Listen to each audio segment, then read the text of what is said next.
Good evening. Tonight, police say the shots that turned the streets behind me into a killing zone, taking the lives of 5 police officers, wounding 7 others, and 2 civilians, came from one man operating alone with a grudge against police and white people.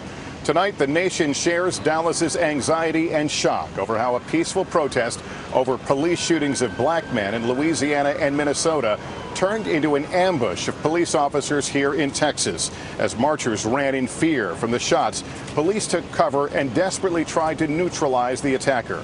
Tonight, we've learned the killer is a black Army veteran of the war in Afghanistan. NBC's Gabe Gutierrez has details.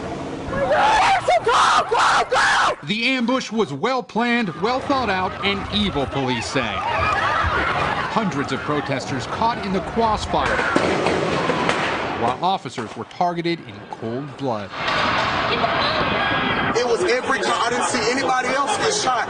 It was just the cops. Tonight, the gunman is identified as 25-year-old Micah Johnson. Law enforcement sources tell NBC News Johnson was wearing body armor during the shooting.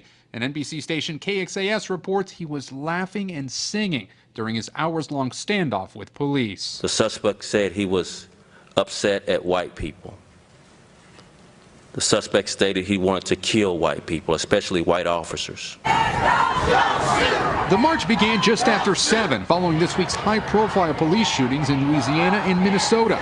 Starting in Belo Garden Park near Main Street, the first hour largely peaceful. Officers along the route not wearing riot gear, even posing for pictures with participants. But just before 9, chaos, cops ducking for cover, a barrage of gunfire.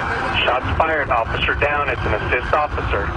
Panic in downtown Dallas. We just started to run and grab kids and help their mothers get to somewhere safe because we didn't want anyone else to get hurt. Community activist Jeff Hood had organized the protest. We walked out of maybe 25 feet, and that's when I heard it. Pa, pa, pa, pa, pa, pa, pa. And that's when I looked up. I saw what I believe were 2 police officers drop. At 9:41, police clear out the Bank of America building, the city's tallest skyscraper.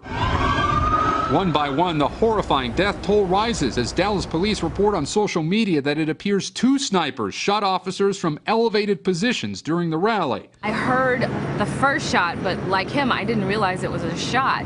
And the crowd, there was screaming and pandemonium. According to a law enforcement source, at some point the shooter is hit by gunfire. Officers follow his blood trail. After 11, SWAT teams cornering Johnson in the parking garage, the negotiations stretching well past midnight, until officers have no other option but to send in an explosive device attached to a robot and to detonate it near the suspect. About 8 hours after the rally started, the standoff is over. The gunman dead. Police say at least 3 people were detained and questioned, but late today, Dallas's mayor said he believes Johnson was the lone gunman. Police say at least... I can't believe what's going on. Tonight, Lynn Mays is grateful he survived, and he credits a police officer with saving his life. I just wanted to get out of there.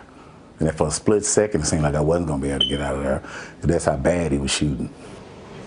Authorities say Johnson used a handgun and a rifle during the shooting. Now, late today, authorities said that there is no longer any suspects or persons of interest in custody. But Lester, this investigation is still ongoing. Many streets here in Dallas remain shut down, and they will remain that way until next Wednesday. And we saw marchers here even just a little while ago still looking to get in and get their belongings in their cars. But again, all this shut down. Exactly. Gabe Gutierrez, thank you. Hey, NBC News fans, thanks for checking out our YouTube channel. Subscribe by clicking on that button down here, and click on any of the videos over here to watch the latest interviews, show highlights, and digital exclusives. Thanks for watching.